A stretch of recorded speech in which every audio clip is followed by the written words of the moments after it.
Hello friends, ഇന്ന് ഞാൻ വന്നിരിക്കുന്നത് ഒരു കരിമീൻ്റെ റെസിപ്പി ആയിട്ടാണ്. കരിമീൻ പൊള്ളിച്ചത് എങ്ങനെ ഉണ്ടാക്കാമെന്ന് നോക്കാം. പോകാം വീഡിയോയിലേക്ക്. ഇത് വാഴയിലയില്ലാതെ എങ്ങനെ കരിമീൻ പൊള്ളിക്കാം എന്നാണ് ഞാൻ കാണിക്കുന്നത്. ഇപ്പോൾ എല്ലാവർക്കും വാഴയില കിട്ടണമെന്നില്ലല്ലോ. അപ്പോൾ വാഴയില ഇല്ലാതെ നമുക്ക് കരിമീൻ പൊള്ളിച്ചത് കാണാം കേട്ടോ. അതിനായി ആദ്യമായിട്ട് ഞാൻ ആവശ്യത്തിനുള്ള മുളക് പൊടി, മഞ്ഞൾപ്പൊടി, പിന്നെ വലിയ ജീരകം, ആവശ്യത്തിനുള്ള ഉപ്പ്, പിന്നെ ലേശം ഇഞ്ചി വെളുത്തുള്ളി പേസ്റ്റ് നന്നായിട്ട് ചതച്ചതാണ്.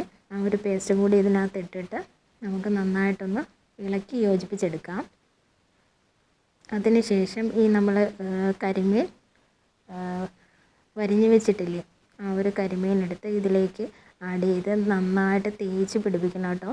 ഇതിൻ്റെ അരപ്പൊക്കെ ഇതിനകത്ത് നല്ല രീതിക്ക് തേച്ച് പിടിപ്പിച്ചതിന് ശേഷം നമുക്ക് ഒന്ന് ഫ്രിഡ്ജിൽ വെച്ച് ഒരു 10-15 മിനിറ്റ് ഫ്രിഡ്ജിൽ വെച്ച് ഒന്ന് സെറ്റാക്കേണ്ടതുണ്ട്. ഞാൻ 2 കരിമീനാണ് എടുത്തേക്കുന്നത് കേട്ടോ.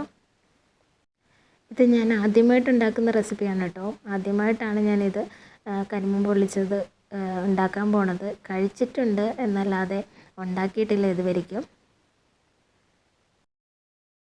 അപ്പോൾ നന്നായിട്ട് തേച്ച് പിടിപ്പിച്ച് വെച്ചിട്ടുണ്ട്. അത് ഫ്രിഡ്ജിലേക്ക് മാറ്റിയിട്ടുണ്ട്. ഇനി നമുക്ക് വേണ്ടത്, ഞാനിപ്പോൾ ഒരു കരിമീൻ പൊള്ളിച്ചതാണ് ഉണ്ടാക്കുന്നത്. അതിന് ഒരു 10-20 ചെറിയ ഉള്ളി എടുത്തിട്ടുണ്ട്. അത് നന്നായിട്ട് തൊലി പൊളിച്ച് നമുക്കെടുക്കാം.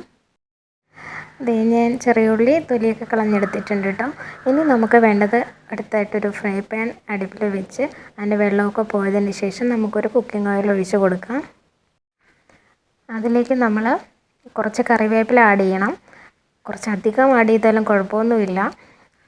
എന്നിട്ട് നമ്മൾ റെസ്റ്റ് ചെയ്യാൻ വെച്ചിരുന്ന കരിമീൻ എടുത്ത് നമുക്കിതിലേക്കൊന്ന് ഇട്ട് കൊടുക്കാം കേട്ടോ.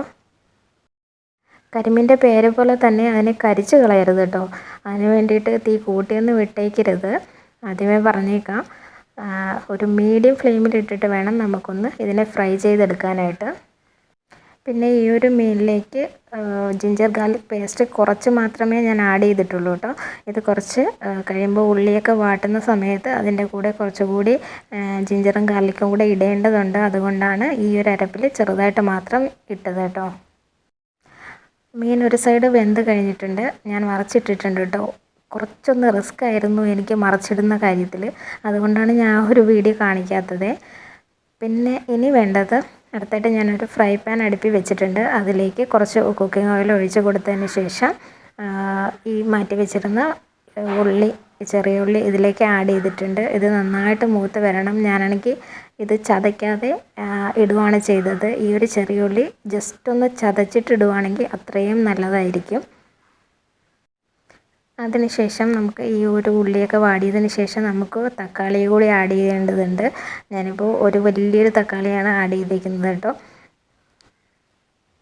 ആവശ്യത്തിനുള്ള ഉപ്പ് കൂടി ആഡ് ചെയ്തിട്ട് നമുക്ക് നന്നായിട്ട് പേസ്റ്റ് രൂപത്തിലാക്കിയെടുക്കണേ.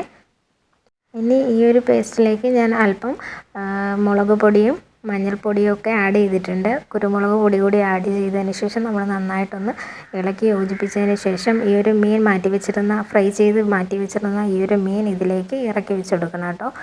ഇറക്കി വെച്ച് മറിച്ചും തിരിച്ചും ഈ ഒരു 2 ഭാഗത്തും എത്തുന്ന രീതിയിലേക്ക് നമ്മൾ തിരിച്ച് മറിച്ച് ഇട്ട് കൊടുത്തതിന് ശേഷം നന്നായിട്ട് ഈ ഒരു മസാല ഇതിലേക്ക്, ഈ ഉള്ളിയും എല്ലാം കൂടിയുള്ള മസാല ഇതിലേക്ക് പിടിച്ചതിന് ശേഷം മാത്രം നമുക്ക് ഫ്ലെയിം ഓഫ് ചെയ്ത് കഴിക്കാവുന്നതാണ്. അങ്ങനെ സ്വാദിഷ്ടമായ ഈ കരിമീൻ പൊള്ളിച്ചത് അടിപൊളിയായിട്ട് വന്നിട്ടുണ്ട് കേട്ടോ. ഇനി കഴിച്ചിട്ട് അഭിപ്രായം പറയാം.